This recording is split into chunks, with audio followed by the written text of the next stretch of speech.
আসসালামাইকুম। কর্মব্যস্ততার কারণে আপনাদের মাঝে নতুন ভিডিও নিয়ে আসতে পারতেছি না। আমি আন্তরিকভাবে দুঃখিত। এইবার আমরা একটা বিষয় নিয়ে আমাকে সবাই নক করতেছে যে ভাই আমরা বুলগেরিয়া যেহেতু সেন্সার হয়ে গেছে, আমাদের আসলে এয়ারপোর্টে আমরা আসবো কীভাবে, অথবা আমাদের কি কি ডকুমেন্ট লাগবে, কি লাগবে। তো এই বিষয়ে একবারে সম্পূর্ণ একটা তথ্য নিয়ে কিভাবে আপনারা বুলগেরিয়া থেকে ইতালি, ফ্রান্স, স্পেন, পর্তুগাল বা ইউরোপের অন্যান্য দেশের মধ্যে কীভাবে যাবেন, এই বিষয় নিয়ে আমরা আসলে একটা ভিডিও বানাতে যাচ্ছি। যেহেতু অনেক দিন হয়ে গেল যে বুলগেরিয়া সেন্টের মধ্যে চলে আসছে। তো ওখান থেকে আমার এক বন্ধু, আমরা একসাথে ছিলাম, আমার এক বন্ধু পর্তুগাল আসছে। তো আমরা ওনার সাথে বিভিন্ন প্রকার বিষয় নিয়ে কথা বলবো। তো দেখে থাকেন আমাদের আজকের ভিডিও। তো বন্ধু, তুমি কদিন ছিলা বুলগেরিয়াতে, বা যখন কোম্পানিতে আসছো, কোম্পানি কেমন সুযোগ সুবিধা দিছে, কদিনে টিআরসি করে দিছে, ইন টোটাল যে বিষয়গুলো এখন পর্যন্ত আসা যে জার্নিটা আমাদের মাঝে একটু শেয়ার করো। বিভিন্ন সময় বিভিন্ন প্রশ্ন করতে পারি। তো ফার্স্ট অফ অল যখন এখানে আমরা আসলাম, তো আসার পরে দেখা গেছে 1 মাসের মধ্যে আমি যখন বুলগেরিয়াতে ছিলাম আর কি, তখন 1 মাসের মধ্যে আমাদের টিআরসি কাট করে দেওয়া হয়েছিল। তারপরে টিআরসি কাট করে দেওয়ার পরে আমাদের কোম্পানির সিস্টেমটা ছিল হচ্ছে 1 মাসের বেতনটা ওদের হাতে থাকে মোটামুটি, পরের মাস থেকে আমাদের বেতনগুলো আরম্ভ করে। যার কারণে আমরা 50 জনের একটা গ্রুপ ছিলাম, আর থাকার কারণে এখান থেকে 30 জনের মতো হচ্ছে গিয়া ওই সময়ে গেম দিয়ে দেয়। ঠিক আছে, যার কারণে গেমের মধ্যে তুমিও ছিলাম। হ্যাঁ, আমিও ছিলাম। গেম দিয়ে দেয়, গেম দেওয়ার পরে তো দেখা গেছে কোম্পানি তখন আমাদের উপর থেকে ট্রান্সপোর্ট এমনি উঠে গেছে। এটা স্বাভাবিক, উঠে যাওয়াটা স্বাভাবিক। তো উঠে যাওয়ার কারণে তো আমাদের পাসপোর্টগুলো তারা নিয়ে নিছিল। পাসপোর্ট নিয়ে নিছে? হ্যাঁ, পাসপোর্ট নিয়ে নিয়েছিল। বাট আদার্স ফ্যাসিলিটিস সবসময় ওপেন ছিল, যেমন ঠিক মতো স্যালারি দিচ্ছে, তারপরে হচ্ছে গিয়ে অ্যাকোমোডেশন, তারপরে ফুড কস্ট, এগুলো সবসময় ঠিকভাবে মেনটেন করছে, এগুলো না কোনো সমস্যা হয় না। আমরা তো আসলে ভয় পাইছিলাম যে আমাদের যখন কিছু লোক গেম দিয়ে দিছিল, মনে আছে বন্ধু? তোমার মনে হয় অবশ্যই। তখন তো আমরা ভয় ছিলাম যে আসলে কি আমাদেরকে রাখবে কিনা বুলগেরিয়াতে, নাকি পাঠায় দিবে। তুমি তো আসলে রিস্ক নিয়েছিলা। হ্যাঁ, সবাই কনফিউজ। ইউরোপটা আসলে ওইভাবে কিছু হয় নাই। যাই হোক, তো এই থাকার স্টে করার পরে তো চিন্তা করি যে দেশে থেকে একটা ঘুরে আসে। এই দেশের একটা এক্সকিউজ দিয়ে আমরা হচ্ছে পাসপোর্টটা নিয়ে নিই 1 বছর পরে। মানে 1 বছর পরে পাসপোর্ট কোম্পানি থেকে নিয়ে নেয়? কিভাবে?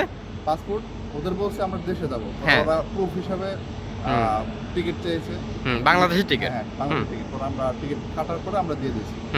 দিয়ে দেওয়ার পরে তারপরে ওরা আমাদের একটা সার্টেন একটা টাইমের ছুটি ইস্যু করেছে। তারপরে হচ্ছে কি আমরা দেশে যেয়ে তারপর ঘুরে আসছি। মানে চাইলে দেশও যেতে পারে, না চাইলে যখন আমার টিআরসি কার্ডটা হবে তখন যদি আমার একান্তই দরকার হয় দেশে যাওয়ার, বা কোনো ইমার্জেন্সি কোনো কাজ থাকে, তো সেই ক্ষেত্রে আমি যে কোনো টাইমে দেশে যেতে পারবো। আচ্ছা, এটা হচ্ছে বৈধ থাকার মজা। হ্যাঁ, তো ওইভাবে মানে চাইলে তুমি দেশেও যেতে পারতা, তখন চাইলে তুমি একদিকেও মুভ করতে পারতা। এই তো না, তখন তো না, এখনকার যে বিষয়টা, এখনকার যে বিষয়টা এখন হচ্ছে খুবই সহজ। এখন হচ্ছে আমার টিআরসি কার্ড, তারপরে হচ্ছে আমার পাসপোর্ট সাথে থাকলে আমি যে কোনো দেশে মুভ করতে পারতাম। আচ্ছা, তাহলে তুমি যখন এখানে চলে আসছো তখন তো আর কোম্পানিতে আর পাসপোর্ট দেওয়া নাই? না, আমি বাংলাদেশ থেকে এখানে ব্যাক করার পরে কোম্পানিতে আর পাসপোর্ট দেয় নাই, আমার কাছে রাখছিলাম। তারপরে হচ্ছে গেছে এটা আকাশপথ আর হচ্ছে পানিপথ যখন দুইটা খুলে দিল, তখন হচ্ছে গিয়া যে কেউই ইজিলি ভাবে মুভ করতে পারতেছে। এখানে এনওসির দরকার নাই, তবে কিছু পুলিশ আছে, চেকপোস্ট আছে, বর্ডার। আচ্ছা, তাহলে আমরা এটা তো আছি। তুমি তারপরে কি করছো? যে এখন যে আসছো, মানে প্রসেসিংটা কি ছিল? টিকিট থেকে শুরু করে বিমানবন্দর থেকে, বা বিমানবন্দরে কি ঝক্কি ঝামেলা ছিল, বা পর্তুগাল আসার পরে পর্তুগালের কোনো ইমিগ্রেশন তোমার সমস্যা করছে কিনা, অথবা ইমিগ্রেশন হয় কিনা, এই বিষয়ে যদি একটু বলতাম। আচ্ছা, যখন আমি প্রথম চিন্তা করি যে এদিকে ঢুকবো বা ঘুরতে আসবো, যখন এই ধরনের চিন্তা করি, তখন হচ্ছে আমার পর্তুগাল একটা ফ্রেন্ড ছিল, হোয়াটএভার, যার মাধ্যমে আমি একটা টিকিট ম্যানেজ করি, পর্তুগালের টিকিট ম্যানেজ করি। টিকিট কাটার পরে তারপরে হচ্ছে গিয়ে আমি সরাসরি এয়ারপোর্টে চলে আসি। তখন আমার বন্ধ চলতেছিল কোম্পানি থেকেই, গভর্নমেন্ট 7 দিনের বন্ধ ছিল। তো এই বন্ধে আমি ভাবছি যে ঘুরে আসি। তো তো আমি এর মধ্যে একদিন এয়ারপোর্ট আসলাম, যেদিন আমার ফ্লাইটের ডেট ছিল। এয়ারপোর্ট আসার পরে আমি সেনজেন জোনের জন্য তো আলাদা অবশ্যই ইয়া থাকে, ঠিক আছে। তো সেনজেন জোন আমি মানে এখানে কোনো ইমিগ্রেশন নাই, সিল জব করে কোনো ভেজাল নাই, আমার বোর্ডিং পাস জাস্ট স্ক্যান করে আমি ঢুকে গেছি। আচ্ছা আচ্ছা, মানে পুলিশ কোনো কিছু ইয়া করে নাই, কোনো জিজ্ঞেস করে নাই ওইভাবে, তখন ওই টাইমে জিজ্ঞেস করে নাই। আচ্ছা, তুমি তো বলছো যে অন্য কাউকে নাকি জিজ্ঞেস করছে যে এটা হচ্ছে যদি আপনার উপর তারা সন্দেহ করে অবশ্যই আপনাকে জাস্টিফাই করে আপনার ডকুমেন্ট, পাসপোর্ট থেকে শুরু করে। আবার কিছু কিছু পুলিশ আছে আপনার কোম্পানি থেকে এনওসি আছে কিনা, সনদপত্র আছে কিনা, এই সব বিষয়ে জিজ্ঞেস করতে পারে। আচ্ছা, তোমার কথা হচ্ছে যদি পাসপোর্ট আর টিআরসি থাকে তাহলে সে যদি একটু ঘাবড়ায় না যায় তাহলে সুন্দরবনে চলে আসতে পারে। যদিও পুলিশ সার্চ করে, যদি পাসপোর্ট আর টিআরসি দেখানোর পরে চাইছে সে যে কোনোভাবে মুভ করতে পারবে, এটা কোনো ম্যাটার করে না।